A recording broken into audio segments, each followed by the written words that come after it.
Thank you sir. माननीय उच्च शिक्षा मंत्री और स्वास्थ्य एवं सहकारिता मंत्री धन सिंह रावत जी का मैं हार्दिक अभिनंदन करता हूं, जो और हमारे बीच में उपस्थित अल्पसंख्यक आयोग के अध्यक्ष डॉक्टर आर के जैन साहब, आप और श्री मजहर नईम नवाब साहब एक्चुअली जी, और इसी क्रम में श्री सरदार इकबाल सिंह साहब और श्री हीरा सिंह बसेरा जी, श्रीमती सीमा जावेद, श्री असगर अली, श्री गुलाम मुस्तफ़ा साहब और श्री परमिंदर सिंह जी, आप सबका और इस ऑडिटोरियम में उपस्थित हमारे सारे अल्पसंख्यक भाई बंधु, आप सबका स्वागत करते हैं। देखिए, भारत एक विविधता में एकता वाला देश है। यूनिटी इन डाइवर्सिटी हमारा कैरेक्टर है।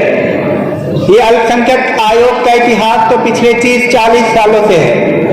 अगर हम अल्पसंख्यक आयोग की बात करें तो अधिनियम पारित हुआ है 1993 में। अल्पसंख्यक आयोग कानूनी तौर पे हमारे सामने 1993 में आया और 1993 के अधिनियम के बाद 1994 में ये बात सामने आई कि एक अल्पसंख्यक आयोग केंद्र का और साथ साथ में राज्य का भी होना चाहिए। कानूनी तौर पे इसको कानूनी अधिकार प्राप्त हुआ। सवाल ये पैदा होता है कि भारत जैसे विविधता वाले देश में कोई भी देश, स्पेशली भारत जहां धर्म, जाति, क्षेत्र, इतने भाषा के लोग रहते हैं, इसका विकास तभी संभव है जब सब लोगों का विकास होगा, सबके अंदर इंटीग्रेशन होगा। इसी बात को लेकर के अब कुछ बेसिक बातें जब तक हम नहीं जानेंगे तब तक हम फायदा नहीं उठा पाएंगे उस आयोग का, तब तक हम उस चीज को समझ नहीं पाएंगे जिस मकसद के लिए यह आयोग बना है। तो सबसे इंपॉर्टेंट बात यह है कि आखिर अल्पसंख्यक कौन है और अल्पसंख्यक की आवश्यकता क्यों है, क्यों जरूरत पड़ी अल्पसंख्यक की, अल्पसंख्यक होने की, अल्पसंख्यक शब्द की और अल्पसंख्यक के अर्थ को विस्तारित करने की, और अल्पसंख्यक आयोग की आवश्यकता क्यों पड़ी, अल्पसंख्यक आयोग क्या क्या करता है, इस बात को समझना जरूरी है। रूजवेल्ट कहते हैं कि किसी भी देश के विकास के लिए जो फंडामेंटल डेमोक्रेसी है उसको सस्टेन करना जरूरी है, तभी वो देश डेवलप करेगा। और उनका इशारा इस बात पे है कि जब तक अल्पसंख्यकों को अधिकार नहीं मिलेगा तब तक डेमोक्रेटिक डेवलपमेंट सही नहीं होगा। अगर किसी देश की डेमोक्रेसी के लेवल को समझना है तो अल्पसंख्यकों के अधिकार को समझना पड़ेगा। सपोज अगर आपको समझना है कि अमेरिका में डेमोक्रेसी कैसी है तो आपको जानना होगा कि अमेरिका के अल्पसंख्यक कैसे रहते हैं, उनका जीवन शैली कैसा है, उनका स्टेटस कैसा है, एजुकेशन के फील्ड में वो कैसे हैं, इकोनॉमिक फील्ड में वो कैसे हैं। क्योंकि किसी भी देश की डेमोक्रेसी का मापक, मेजरमेंट वो अल्पसंख्यक होता है। इसीलिए अल्पसंख्यक पे जोर दिया जाता है, क्योंकि डेमोक्रेसी बचाने के लिए अल्पसंख्यक को बचाना जरूरी होता है। अब हम समझेंगे अल्पसंख्यक क्या होता है। अल्पसंख्यक जैसा कि नाम से पता चलता है, अल्पसंख्यक माइनॉरिटी बोलते हैं इसको इंग्लिश में, माइनर प्लस एटी सफिक्स से बनता है। माइनॉरिटी लेस इन नंबर, जिनकी संख्या कम होती है। अब जिनकी संख्या कम होती है, अब जिनकी संख्या कम होती है, जिनकी संख्या ज्यादा होती है उनसे जो कम होते हैं उनको अल्पसंख्यक कहते हैं सामान्य शब्दों में। जैसे भारत जैसे देश में सबसे ज्यादा संख्या हिंदू धर्म का है, उसके बाद जो भी धर्म है वो अल्पसंख्यक है। अब सवाल ये पैदा होता है कि संविधान इसके बारे में क्या कहता है। हमारा संविधान दो तरह के अल्पसंख्यक की बात करता है, भाषाई अल्पसंख्यक और धार्मिक अल्पसंख्यक। अल्पसंख्यक जो भाषा के आधार पे, अब जैसे सबसे बड़ी भाषा भारत में है, सबसे ज्यादा बोलने वाले हिंदी, हिंदी के बाद जो भाषा होगी वो सब अल्पसंख्यक भाषा होगी। जैसे कुमाऊनी, गढ़वाली, बिहारी और जितनी भी रीजनल लैंग्वेज है, बंगाली, ये सब हिंदी के अलावा ये सब अल्पसंख्यक भाषा है। और अल्पसंख्यक आयोग सिर्फ और सिर्फ धर्म पे काम नहीं करता, ये भाषा के लिए भी काम करता है। तो सबसे पहली जरूरत है कि बेसिक बातों को आप जानें। दूसरी बात यह है कि धर्म के आधार पर जब अल्पसंख्यक की बात हम करते हैं तो उसमें आता है सबसे बड़ा अल्पसंख्यक मुस्लिम, उसके बाद ईसाई, उसके बाद सिख, उसके बाद जैन और पारसी, बौद्ध।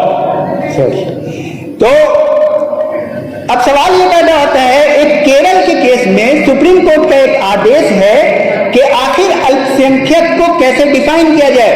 एक अहम बात यह है कि अल्पसंख्यक का वर्णन आर्टिकल 29 में हुआ है, लेकिन अल्पसंख्यक को परिभाषित नहीं किया गया संविधान में। इसकी वजह से बहुत सारा कॉन्ट्राडिक्शन है, बहुत सारी डिफिकल्टीज है।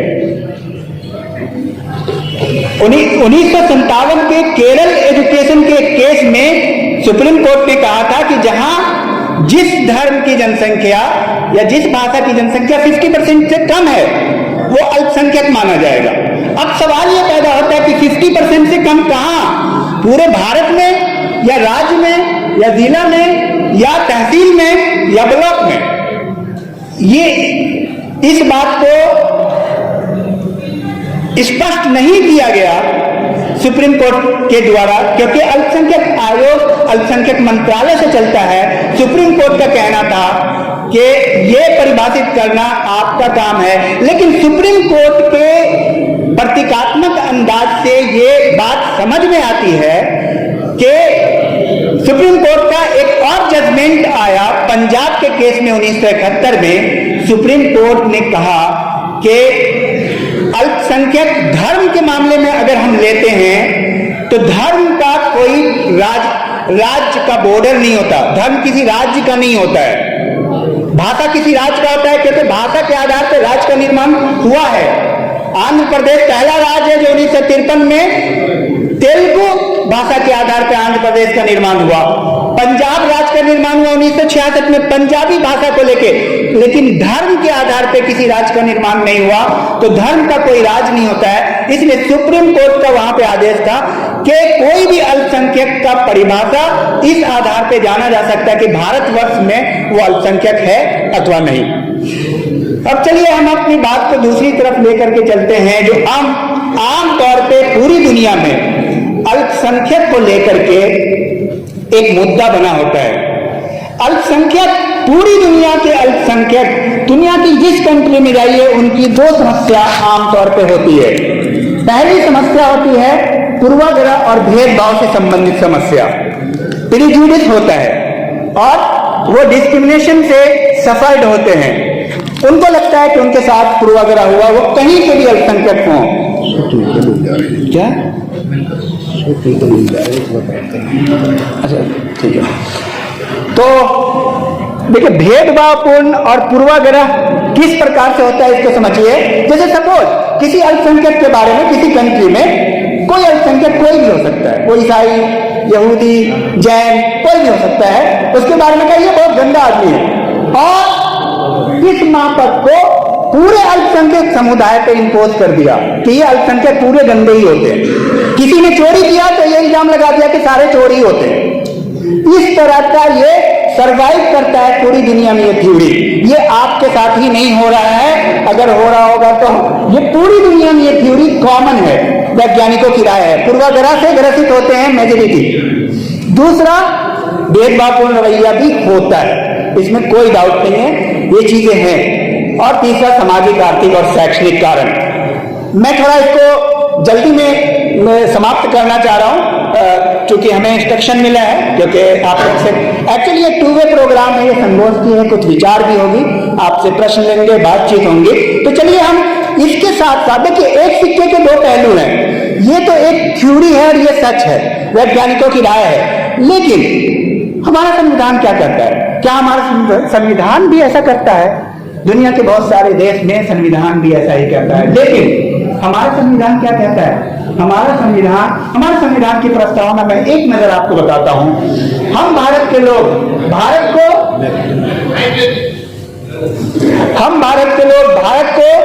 संपूर्ण प्रभुत्व संपन्न समाजवादी पंथ निरपेक्ष लोकतंत्रात्मक गणराज्य बनाने के लिए तथा उनके समस्त नागरिकों को सामाजिक, आर्थिक, राजनीतिक, न्याय, विचार, अभिव्यक्ति, विश्वास, धर्म और उपासना की स्वतंत्रता, प्रतिष्ठा और अवसर की समानता प्राप्त करने के लिए तथा उन सब में व्यक्ति की गरिमा, राष्ट्र की एकता और अखंडता सुनिश्चित करने वाली बंधुता बढ़ाने के लिए आज 26 नवंबर 1949 को एकता द्वारा आत्मार्पित करते। हमारी प्रस्तावना कहती है कि हम समान हैं, हमारे अंदर भाईचारा है, हम स्वतंत्र हैं, हम धर्मनिरपेक्ष हैं, हम समाजवाद हैं। इसमें सारे नागरिकों की बात करता है, इसमें अल्पसंख्यक की भी बात करता है। अल्पसंख्यक को वही अधिकार है जो बहुसंख्यक को। आर्टिकल 14 कहता है संविधान का कानून के समक्ष सब समान है। आर्टिकल 15 कहता है धर्म, मूल, वंश, जाति, लिंग, जन्म स्थान के आधार पर कोई भेदभाव नहीं किया जाएगा। आर्टिकल 16 कहता है लोक नियोजन के विषय में अवसर की समानता होगी। कोई पद निकला है सब उसके लिए बराबर होंगे। हिंदू, मुस्लिम, सिख, ईसाई, कोई भी IAS बन सकता है, कोई भी डॉक्टर बन सकता है, कोई भी इंजीनियर बन सकता है, कोई भी खिलाड़ी बन सकता है। आर्टिकल 17 अस्पृश्यता का अंत। आर्टिकल 18 उपाधियों का अंत कर चुका है, कोई राजा और कोई भी प्रजा नहीं है यहाँ पे। आर्टिकल 19 अभिव्यक्ति की स्वतंत्रता है, सब लोगों को आजादी है बोलने की और कोई नहीं रोक रहा है। आर्टिकल 20 अपराधों के लिए दोष सिद्धि इस सब पे लागू होती है। आर्टिकल 21 और दैहिक स्वतंत्रता है, कोई किसी को मार नहीं सकता, आजादी है अपने जिस्म को बचाने की। 25 आर्टिकल 25 कहता है आपके धर्म को मानने की स्वतंत्रता है, उसको मानना है, कोई भी धर्म आप मान सकते हैं और उसको फैला सकते हैं। आर्टिकल 26 कहता है कि आप अपने धर्म का मैनेजमेंट कर सकते हैं। आर्टिकल 27 कहता है कि आप अपने धर्म को प्रोपेगेट करने के लिए जितने भी चंदा वसूलेंगे उस पर टैक्स नहीं लगेगा।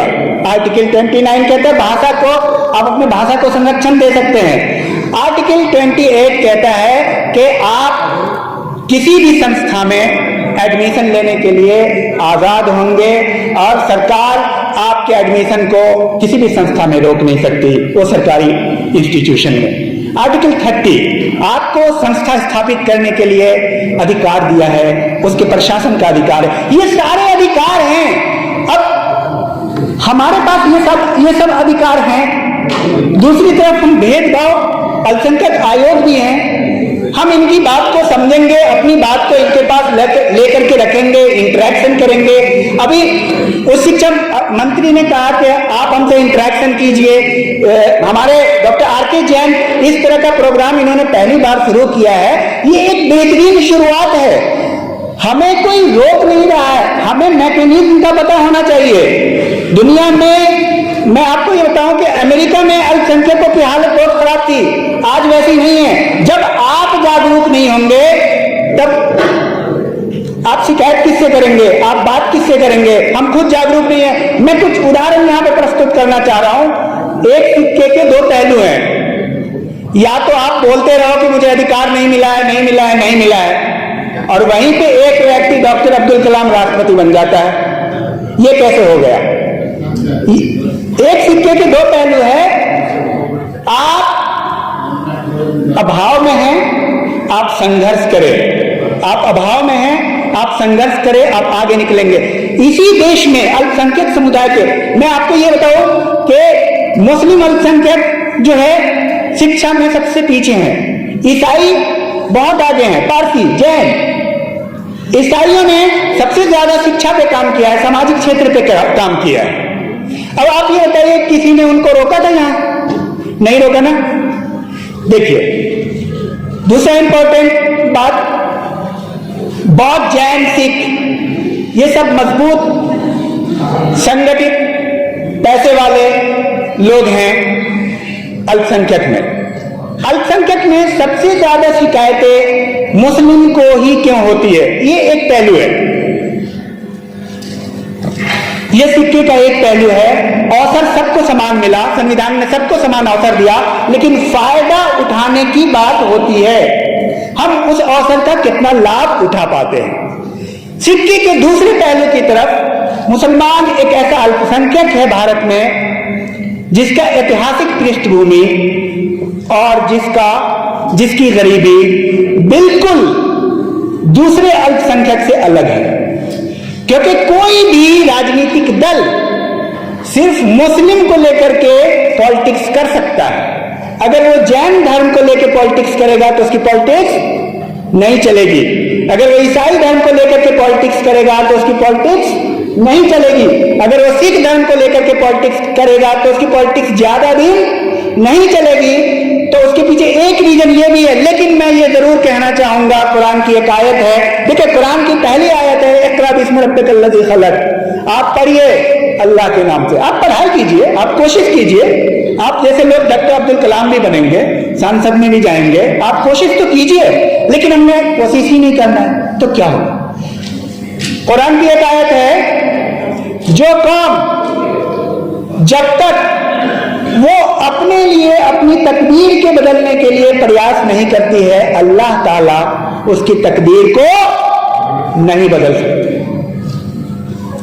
बोलिए, वेरी गुड, थैंक यू। तो सिक्के का एक पहलू ये है कि रोना नहीं है, करना है। मैं आपको ये बताऊं कि अभी मैं आ रहा था, मैं थोड़ा डर रहा हूं कि मेरा लेक्चर थोड़ा बड़ा ना हो जाए, तो 2 मिनट और लेता हूं। अभी हम आ रहे थे सर, और बहुत भीड़ थी, बहुत क्राउड था, निकलना मुश्किल था। साइड से साइड से एक ऑटो वाला था, अब मेरी कार थी, हम उस ऑटो के साइड में हो गए, और मेरे पीछे भी बहुत सारी कार आ गई, और धीरे धीरे करके मैं आगे निकल गया, और बहुत गाड़ियों के आगे। It was very surprising. तो हमने कहा इसी तरह से लाइन से साइड से चलते चलते एक बार मेन स्ट्रीम में आप आ जाएंगे। आप कोशिश तो कीजिए, और पता नहीं कब आ जाते हैं हम खुद। मैंने कितने संघर्ष करके गुर्बत में, अगर हम वहीं रोते होते तो हम यहां तक नहीं पहुंचते। तो हमसे ये कहा गया है कि इसको सॉर्ट किया जाए, क्योंकि हमारे साथ और भी हैं। तो अल्पसंख्यक आयोग के काम को मैं थोड़ा 1 मिनट में इसको कंक्लूड करता हूं। अब अल्पसंख्यक आयोग जो है ये वो काम करती है कि आपको जो धर्मनिरपेक्षता मिली हुई है संविधान में, आपको जो समाजवाद मिला हुआ है, आपको जो समानता मिला हुआ है, धर्म के द्वारा, संविधान के द्वारा जो जो प्रावधान आपको मिले हैं वो आपको मिल पा रहे हैं कि नहीं, वो आपको नहीं, वो रिपोर्ट प्रस्तुत करते हैं। आपके साथ कोई अन्याय होता है, आपके साथ कोई बात होती है, आप अल्पसंख्यक आयोग में रखें और वो आपका निस्तारण करेंगे। आप सोए रहेंगे घर में, हम सोए रहेंगे, अल्पसंख्यक आयोग कुछ नहीं करेगा। Doctor R K. जैन बहुत ही एक्टिव आदमी है। अभी हमारे उच्च शिक्षा मंत्री ने कहा ये बहुत डायनेमिक, हाँ, और हरफन मौला है। आप बात तो रखिए, कोशिश तो कीजिए बिस्मिल्लाह करके, और काम होगा। तो मैं अपनी बात को यहीं पे खत्म करता हूं। Thank you very much.